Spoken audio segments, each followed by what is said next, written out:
Welcome back to the Boardroom Breakdown, distills complex strategy and tech into quick, executive-ready briefings. So today, we're going to dig into a problem that, it probably keeps a lot of chief strategy officers up at night. And that question is, why do so many incredibly smart, well-funded strategy teams just hit a wall? Why do they stall out? I mean, it's no surprise, right? In today's boardrooms, chief strategy officers are under immense pressure. Think about their job for a second.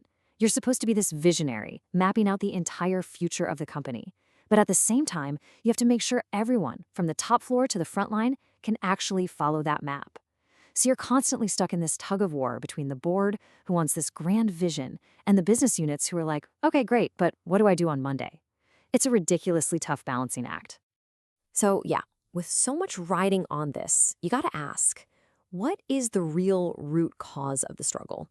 I mean, is it a lack of talent, not enough budget, the usual suspects?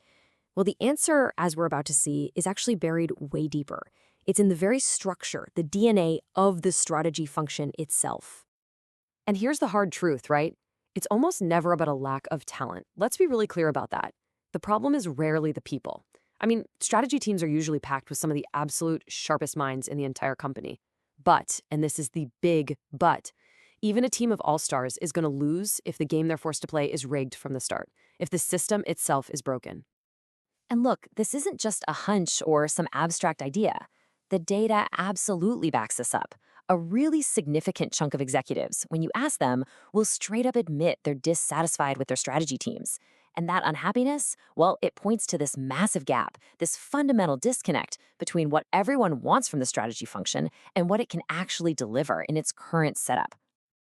Okay, so this brings us right to the heart of the issue.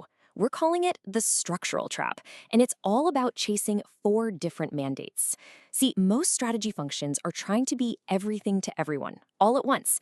They're chasing these 4 distinct and often totally competing mandates, and it just pulls them in way too many directions. All right, let's quickly run through what these 4 mandates are. First, you've got group executive support, basically being the CEO's trusted advisor. Then there's portfolio management, figuring out where to place the big bets, where to invest the money. Third is strategy orchestration, which is this really complex job of getting everyone on the same page. And finally, you have strategic services, which is like being an in-house consulting team for different business units. Now, every single one of these is vital. But here's the trap. When a team tries to be amazing at all 4 of these at the same time, you get this: goal dilution. It's exactly what it sounds like. Your focus gets completely scattered. Your priorities get all muddled up. And what happens? Well, performance takes a nosedive and team morale right along with it. And make no mistake, this lack of focus is an absolute performance killer.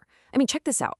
Research shows that leaders who can really master focus, they're consistently rated in the top 25% for effectiveness, the top quartile. So when strategy teams dilute their goals, they're not just spinning their wheels, they are actively sabotaging their own impact. Okay, so if that's the trap, how do the best CSOs break free? Well, the answer isn't about working harder. It's about a whole new architecture for how work gets done. It's a model called Strategy in Motion Pods, or, pods for short. So what exactly are these Strategy in Motion PODs? Well, think of them as small, super agile, cross-functional teams, almost like little special ops teams for strategy. They're specifically designed to integrate those 4 mandates we talked about, but they do it in a really focused, modular way. The whole point is to transform the strategy function from, a static department that just makes plans into a dynamic, living system that is always executing. And this, right here, this comparison really nails the difference. The old way, it was all about that constant push versus pull debate between strategy and the business units. You had siloed teams and this really choppy stop and start planning cycle. The new model, the pods model, completely flips that. Instead of a debate, you have a collaborative contract.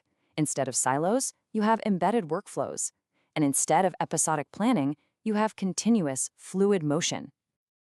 All right, so this new architecture stands on 3 core pillars.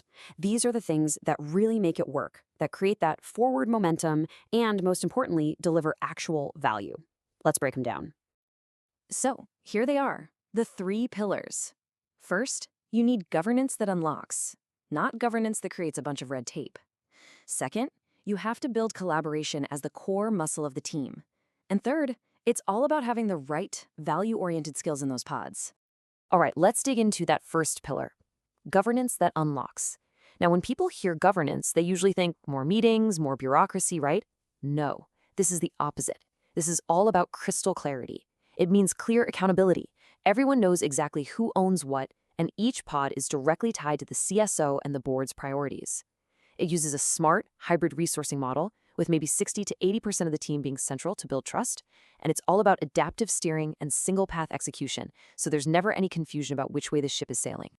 And that leads us right into the second pillar, collaboration. And wow, this statistic is just staggering. Get this, fewer than 25% of strategy teams are seen as real collaborators by the very business units they're supposed to be helping. Less than 1 in 4. That's not just a small problem, that is a massive trust gap. And it's a gap this POD's model is built to fix. So, how do you do it? Well, the key is making sure collaboration isn't just a buzzword you stick on a poster. It has to be baked right into the operating model. For starters, the PODs serve 2 clients. This is huge, the board and the business unit. They use embedded workflows to actually create solutions with the business, not just, drop off a PowerPoint deck and disappear. And they use real-time feedback loops to see if what they're doing is actually working.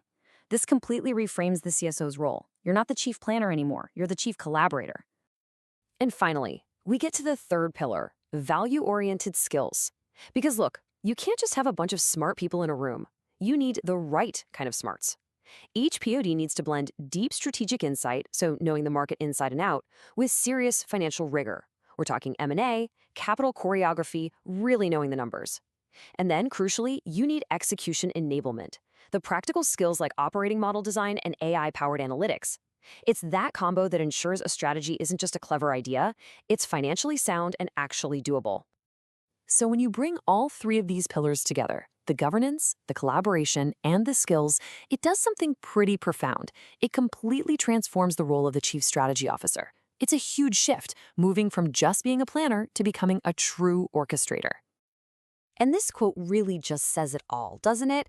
The modern CSO role is shifting from keeper of the plan to orchestrator of motion. It's not about guarding a static document anymore. It's about enabling continuous, dynamic action across the whole company. And that's really the key takeaway here. The strategy in motion pods model. This isn't just some high-level theory. It is a pragmatic, real-world architecture. It's designed specifically to close that gap we all know exists, that frustrating gap between the great ideas in the boardroom and what actually happens on the front lines. So ultimately, this whole model forces us to ask a pretty fundamental question about our own companies. A question you should probably take back to your team. Is your strategy function built just to plan, or is it actually built to move? Thanks for joining the Boardroom Breakdown.